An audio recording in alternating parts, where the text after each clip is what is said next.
नमस्कार सबैजनालाई शब्दहरूमा स्वागत छ। आज हामी पैसाको बारेमा कुरा गर्छौँ। आशा छ सुनेर साथ दिनुहुन्छ। टका धर्म टका कर्म टका हि परम तप यस्ते हस्ते टका नास्ति ठा टका टका यते। अर्थात् पैसा नै धर्म हो, पैसा नै कर्म हो र पैसा नै सबैभन्दा ठुलो तपस्या हो। जसको हातमा पैसा छैन ऊ हाई पैसा भन्दै केवल टोलाएर बस्छ वा पैसाका लागि छटपटाएर भौतारिरहन्छ। शास्त्रमा भनिएको छ, सृष्टि ब्रह्माले, पालन विष्णुले र संहार शिवले। तर कलियुगमा नयाँ संशोधन के भन्छ भने यी सबै काम एउटै पैसाले गर्छ। हाम्रो समाजमा एउटा कालजयी र भिटामिनयुक्त बनाइ छ। पैसा देखेपछि महादेवका पनि 3 नेत्र खुल्छन्। अब सोच्नुहोस् त, जो भगवान सन्यासी छन्, जसलाई सुन र नुन बराबर छ, जसले बाघको छाला लगाएर गाँजा र धतुरोको भरमा जीवन बिताउँछन्, तिनलाई त पैसा देख्दा 3वटै आँखा र्याखर्याक्ती खुल्छन् भने कलियुगको 2टा आँखा मात्र भएका हामी जस्ता सोझा साझाको हालत के हुन्छ होला।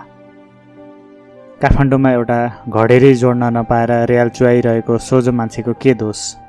पैसा देखेपछि मान्छेका 2वटा आँखा मात्रै होइन, नाक कान बन्द भइसकेको बुद्धि पनि असनको बजार जस्तै चौतर्फी खुल्छ। आजभोलि मान्छे मन्दिर जान्छ ओम नमः शिवाय भन्न होइन, ओम नमः पैसा भन्न। किनकि उसलाई लाग्छ भगवान पनि आशीर्वाद दिनु अघि भेटी कति चढाएको छ भनेर क्युआर कोड स्क्यान गरेर हेर्छन्। आधुनिक जीवनको परिभाषा के हो भनी खोज्दै गइयो भने एउटा अचम्मको तथ्य फेला पर्छ। बिहान उठ्नु, पैसा कमाउन दौडिनु, दिउँसो पैसा कमाउन हाकिमको गाली खानु, बेलुका पैसा सिद्धाएर घर फर्किनु र राति फेरि भोलि पैसा कसरी कमाउने भनेर सपनामा क्याल्कुलेटर थिच्नु। यो नै दिनचर्या भइसकेको छ। अचेल मान्छेलाई अक्सिजनको कमी भन्दा ब्यालेन्सको कमीले श्वास फेर्न गाह्रो हुन्छ। पहिले मान्छेहरू बिरामी हुँदा डाक्टर कहाँ जान्थे, आयुर्वेद जडीबुटी खान्थे। अचेल मान्छे डिप्रेसनमा गयो भने डाक्टरले भन्छ कि तपाईँलाई रुपियाँ थेरापीको आवश्यकता छ। गोजीमा 1 बिटो 1000 को नोट राखिदिनुहोस् त, मान्छेको अनुहारमा कस्तो चमक आउँछ।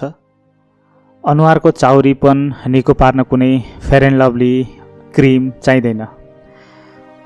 गोजी अलिकति मोटो भए पुग्छ। फेसबुक र इन्स्टाग्राम हेरो, सबैलाई पैसाकै मात लागेको छ। जसको घरमा खाने अन्न छैन उसले पनि ऋण गरेर आइफोन समातेर एना अगाडि फोटो खिच्नै पर्नेछ।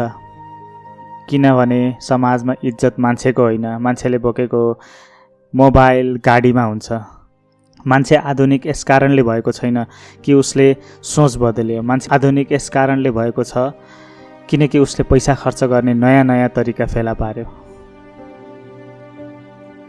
पैसाको सबैभन्दा ठुलो जादु र तागत कहाँ देखिन्छ थाहा छ? जहाँ रगतको नाता हुन्छ। एउटै कोखबाट जन्मेका, बाल्यकालमा एउटै चाउचाउ आधा बाँडेर खाने, एउटै कट्टु साटेर लाउने दाजुभाइ जब ठुला हुन्छन् तब उनीहरूको बिचमा एउटा तेस्रो महाशक्ति अर्थात् जग्गाको कित्ता नम्बर प्रवेश गर्छ।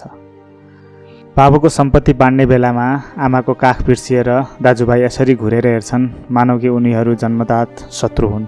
तँलाई पूर्वको घडेरी किन चाहियो र मलाई बाटै छेउको चाहिन्छ भन्ने न्युमा वर्षौँसम्म बोलचाल हुँदैन।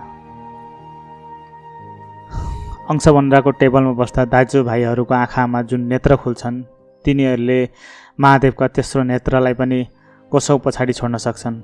बाल्यकालमा मेरो दाई मेरो सान हो भन्नेहरू पैसा र जग्गाको प्रवेशपछि त्यो फटाको अनुहार पनि नदेखाउनु भन्न थाल्छन्। 24 घण्टा सँगै खेल्ने दाजुभाइ अदालतको आँगनमा वकिलको रोबहरमा मात्र भेटिने स्थिति बन्छ।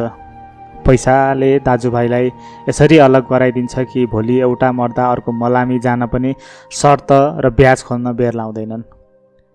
बुढा बाबुआमा निको नहुने बिरामी परेर अस्पतालमा छटपटाइरहँदा छोराहरू कुनामा बसेर अस्पतालको बिल कसरी तिर्ने वा पा मरेपछि घर कसको नाममा नामसारी गर्ने भन्ने हिसाब गरिरहेका हुन्छन्। वारे पैसा, तिम्रो महिमा साँच्चै अपरम्पार छ। अब कुरा गरौँ मित्रताको। मित्रता भनेको आत्मिक सम्बन्ध हो भन्छन्, तर आधुनिक परिभाषाले मित्रता भनेको बिना धितो ऋण लिने दिने एउटा अस्थायी सम्झौता मात्र हो। एउटा साथीले अर्को साथीलाई फोन गर्छ, उसको बोलीमा यस्तो मह हुन्छ कि सुन्नेको कानै पौलिन्छ। ऊ भन्छ, कहाँ छ स्याहार, साह्रै सम्झना आयो, एउटा ठुलो समस्या पर्यो, कतैबाट पनि जोरजाम भएन, लु न जम्मा 10,000 रुपियाँ, पर्सि शनिबारसम्मको लागि थामिदे, आइतबार बिहान घाम नउदा उदै तेरो हातमा पैसा पारिदिन्छु। तपाईँ पनि साथी त हो भनेर पग्लिहाल्नुहुन्छ र गोजीको पैसा थमाइदिनुहुन्छ।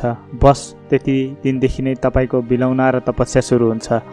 आइतबार फोन उठ्दैन, सोमबार फोन गर्दा या ठ्याक्कै पेमेन्ट अड्कियो, भोलि पक्का भन्छ, मङ्गलबारदेखि अर्को महिनासम्म फोन स्विच अफ वा व्यस्त आउँछ। तपाईँ आफ्नै पैसा माग्न उसको घर धाउनुपर्ने बाध्यतासम्म आइपुग्छ। माग्ने बेलामा ऊ राजा जस्तो, तर तिर्ने बेलामा उसको प्रस्तुति यस्तो हुन्छ मानव उसको सम्पत्ति लुटेर खान खोज्दै हुनुहुन्छ। उल्टै भनिदिन्छ, के गनगन गरेको, जाबो 10वटा हजारको लागि म भाग्छु होला, बजारमा मेरो लाखौँ लाख करोडौँ करोडको कारोबार छ। अनन्त पैसा पनि जान्छ, साथी पनि जान्छ र सम्बन्ध पनि। त्यसैले त भनिएको हो, यदि कुनै साथीसँग सम्बन्ध सधैँका लागि तोड्नु छ भने उसलाई केही रकम उधारो दिनुहोस्। पैसाले सम्बन्ध कसरी सुमधुर बनाउँछ थाहा छैन, तर सम्बन्ध कसरी खरानी बनाउँछ भन्ने कुरामा यसले पिएचडी नै गरेको छ। तपाईँ सरकारी कार्यालयमा जानुहोस्, एउटा सामान्य कागजमा सही गराउनु पर्ने छ भने खरदारदेखि हाकिमसम्म सबैको अनुहारमा यस्ता देखिन्छन् कि उनीहरू संसारको सबैभन्दा ठुलो दुःख झेलिरहेका छन्। तपाईँ सोध्नुहोस् कि सर मेरो सिफारिस कहिले बन्छ, तब टेबलको अर्कोपट्टितिरबाट जवाफ आउँछ कि फाइल अध्ययन गर्नुपर्ने छ, प्रक्रिया पुगेको छैन, कम्प्युटर बिग्रेको छ, हाकिम साहब मिटिङमा हुनुहुन्छ, सर्भर डाउन छ, त्यसैले भोलि आउनुहोस्। त्यो भोलि कहिले आउँदैन। तर जब तपाईँ त्यो फाइलको भित्र हरियो वा रातो रङको नोट सुटुक्क घुसार्नुहुन्छ, तब सिंहदरबारको पुरै प्रवृत्ति बदलिन्छ। बिग्रेको कम्प्युटर तुरुन्तै ठिक हुन्छ, सर्भर पनि चल्न थाल्छ, मिटिङमा गएका हाकिम पनि तुरुन्तै प्रकट हुनुहुन्छ, नमिलेको सबै मिल्छ र सबै प्रमाणित हुन्छ। जहाँ पैसाको चलखेल हुन्छ त्यहाँ कानुनका धाराहरू मैनबत्ती जस्तै पग्लिन्छन्। जहाँ पैसा हुँदैन त्यहाँ सानातिना नियम पनि फलामको साङ्लो बनिदिन्छन्। भ्रष्टाचार अहिले कुनै एउटा टेबल कोठामा सीमित छैन, यो त हाम्रो समाजको रगतको कणकणमा भिजिसकेको छ। गाउँको उपभोक्ता समितिदेखि सिंहदरबारको नीति निर्माणसम्म जुनसुकै फाइलको पाङ्रा गुडाउन पैसाको मोबिल चाहिन्छ। मोबिल नहाले गाडी जाम भए जस्तै दाम नहाले काम जाम हुन्छ। त्यसैले हे मानव, जति धेरै आदर्शको कुरा गरे पनि अब काम छैन। ज्ञान, विचार, नैतिकता र इमान्दारिता कुराहरू त केवल निबन्ध प्रतियोगितामा प्रथम हुन र फेसबुकमा लाइक बटुल्नका लागि मात्र काम लाग्छन्। वास्तविक संसारमा त केवल कति कमाउँछस् भन्ने प्रश्नहरू वरिपरि घुमिरहन्छन्। पैसा नहुँदाको अवस्था र पैसा हुँदाको अवस्थामा जमिन आकाशको फरक छ। पैसा छैन भने तपाईँको महान कुरा पनि पागलको प्रलाप हुन्छ। पैसा छ भने तपाईँको रुगाखोकी पनि जीवनको ठुलै दर्शनशास्त्र बन्न सक्छ। अन्त्यमा आधुनिक युगको यो महामन्त्रलाई आत्मसात गरौँ कि धर्म जेसुकै होस्, कर्म जेसुकै होस्, जबसम्म खल्तीमा दाम छैन तबसम्म संसारमा तिम्रो नाम छैन। नत्र टकाही नम नम भन्दै खाली हात आएका थियौँ, खाली पेट भौतारिँदै खाली हात नै आर्यघाटको बाटो लाग्नुपर्ने हुन्छ, जहाँ फेरि पनि दाउरा किन्न चिता जलाउन पैसा नै चाहिन्छ। त्यति मात्र कहाँ हो र, मृत्युपछि पनि 13 दिन भण्डारा लाग्छ।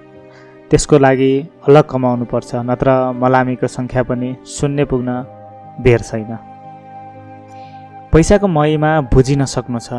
जन्मेदेखि मृत्युसम्म पैसा नै पैसा चाहिन्छ। कसैसँग गनेर नसकिने पैसा हुन्छ, कोही फुटपाथमा नाङ्गै सुतिरहेका हुन्छन्। अरू देशमा जन्मेको भए त सरकारले हेर्छ भन्ने पनि हुन्थ्यो। हाम्रो त आफ्नै देशको यस्तो हालत छ। देशका ठुल्ठुला नेता आफ्नै पेट भर्न मस्त छन्, हामी जनता बेरोजगार। पैसा नकमाए छोरी दिँदैनन्, छोरी बल्ल तल्ल पाए घरमा छुट्टै पारा। यो सब देख्दा हामीलाई यो मन्त्र आत्मसात गर्नै पर्छ र फेरि भन्नै पर्छ, टका धर्म टका कर्म टका हि परम तप, यससे हस्ते टका नास्ति टका हि टका एते, जय पैसा जय रुपैयाँ।